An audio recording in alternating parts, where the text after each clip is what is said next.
I want to start with Jayden and kind of, we obviously did our film review yesterday on Take Command, and we also did it, we let you hear some of it here on the show, and all of that is fine and dandy. But what did he learn when he watched the film? Because there's been a talking point that,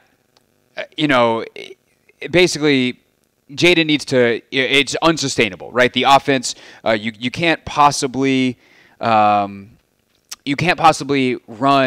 Jayden Daniels this much. How could you? It's irresponsible. The play calling is Cliff Kingsbury and Dan Quinn going to get Jayden Daniels killed? And I don't think that's an accurate reflection of how the game was actually called. With that said, it is certainly how it played out, where he was running far more than anybody anticipated, than they want. And so if that's the case, what responsibility do they have to kind of blend, let's call it, the reality of how these games might play out as he's early on in his progression and learning to read defenses and, is told, hey, get through your progressions quickly, and he understands what that means, and knowing that when he gets to the end of possible throws, he's going to run. Okay, well, if we know that's going to happen a number of times per game, do we then have a responsibility to, say, throw more screens or just run the football and maybe take some of the read option stuff and just make it a straight handoff and live with the possibility that we're giving up a chance at a big play if he pulls it and runs, but that's one less hit that we know he's not going to take. But it starts with understanding where Jayden is in his progression. So here's Daniels today when John Keim asked him, what did you actually see when you watched the tape? Yeah, I mean, I could learn and I could grow in every aspect of my game.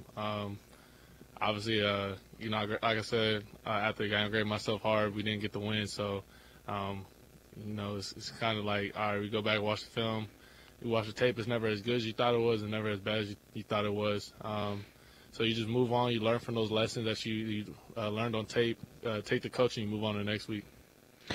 It's funny to hear him say that. It's never as good as you think it was. It never is as bad as you thought it was. And I think that can probably actually be applied as someone who's now watched a fair amount of tape in his media career. It's so funny to me how when you watch tape, all 22 around the league, the margins of how good and bad teams are shrink real big. And everyone fits in a pretty narrow window of good and bad. It's just that the margins in this league are so small, and you really come to appreciate it that, it really is a couple of plays here, a couple of plays there. And that can be both, hey, I had a really great game. Oh, wow, I maybe got lucky on a couple of plays. It's not quite as good as I thought. And it could have maybe even been better. No quarterback has ever played a perfect game. You could say on a bad game, oh, man, it's just, I know better. It's not that bad. We're fine, or I got unlucky, or they got us, but we know how to plan for it next time. It never winds up being as bad after you watch the tape. But also sometimes within a game, you're like, oh, man, I really goofed up that play. And you go back and watch it, and you're like, no, they just got us there. Or you're like, that was, I made the right play, and then you notice another guy that was open, or, something you didn't see pre-snap, and all of a sudden you're like, oh, I should have read the other side of the field, and if I had done that, I would have had a touchdown. So I think that idea that Jayden's talking about, that's going to be a learning process for him as a young player, for as mature and as advanced as he is, he still has played one NFL football game. And so it is both a, hey, some of this game was not as good as I thought, some of this game was not as bad as I thought, but it's also something that week over week is going to be interesting to follow. Of course, it all gets reduced into this, I don't want to call it a narrative, but this talking point, this thing that gets discussed of, is he running too much? Is this sustainable? And again, I would tell you based off the actual film, he shouldn't have run that much. That was not a design. That was like a bug, not a feature. Yes, they ran him some intentionally, and I think there's a couple of those design runs later in the game where I'm like, hey, you're probably not winning here. Let's just avoid him taking some hits.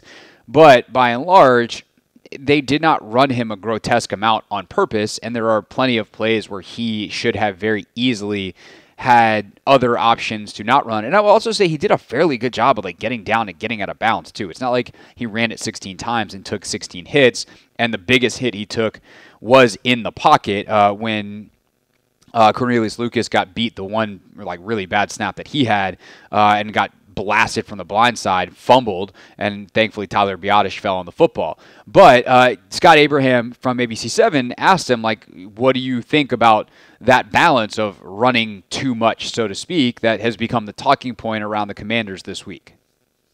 Jayden, this week a lot has been made of your 16 rushing attempts in your first game. The processing there, it's so quick, obviously, during the middle of the game. What are you seeing when you think of, like, okay, I got to tuck it and run? Well, like, what are you looking for to make you want to, I got to use my legs here? I'll just say based off the situation. Obviously, that's like situational things. You kind of just go from there. I can't really tell. It's like a instinctual thing, feel thing, like, hey, the time is up. Obviously, you don't want to get hit by 300-pound plus people. So, it's kind of just like that's kind of growing up my whole life, man. It's like just an instinct. Like that clock in your head is like, all right, it's time to go. I think it is a perfectly reasonable answer. And I think it's one that also is going to evolve over time because having the clock is good. We've seen quarterbacks who don't have the clock. We saw last year a quarterback whose clock was not exactly finely tuned, right? Sam Howell stood in the pocket too long. He didn't have a great feel of when it was time to go because Sam had really great escapability and he had the ability to throw on the run and like do all these things. But sometimes he just stood there too long. Or sometimes he would actually invite pressure by stepping the wrong way or not taking a drop back at the right angle, a.k.a. most of the time in drop back passing, straight back behind the center. He'd fade to one side or the other, and that would cause issues with the protection. And so with Jayden having that pocket feel, understanding where the middle of the pocket is, and ultimately that clock being finely tuned is a positive quality. The question that is going to remain for him and that should evolve, or the answer to this question should evolve over time, starting this week against the Giants, is what happens when that clock goes off. Do you run? Or do you bow out, extend the play, keep your eyes upfield? Because there's, sometimes it was the right decision to get out of the pocket, but it wasn't necessarily the right decision to take off and run. Like the first scramble of the game, one, if he just backpedals a little bit, he probably can find Terry McLaurin on a crosser. That's one after watching it again and again. Talking with Logan about it, rewatching it, etc. I initially had that down as a good scramble. I don't think it's a bad scramble because there's pressure pretty quickly, but it's not an optimal scramble.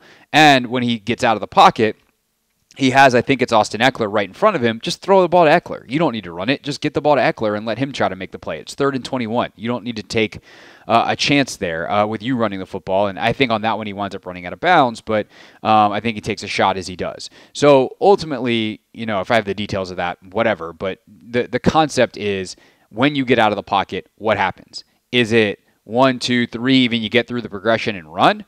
Or is it, let me extend the play and see if I can find something big down the field, which is something that we saw him do quite a bit in camp.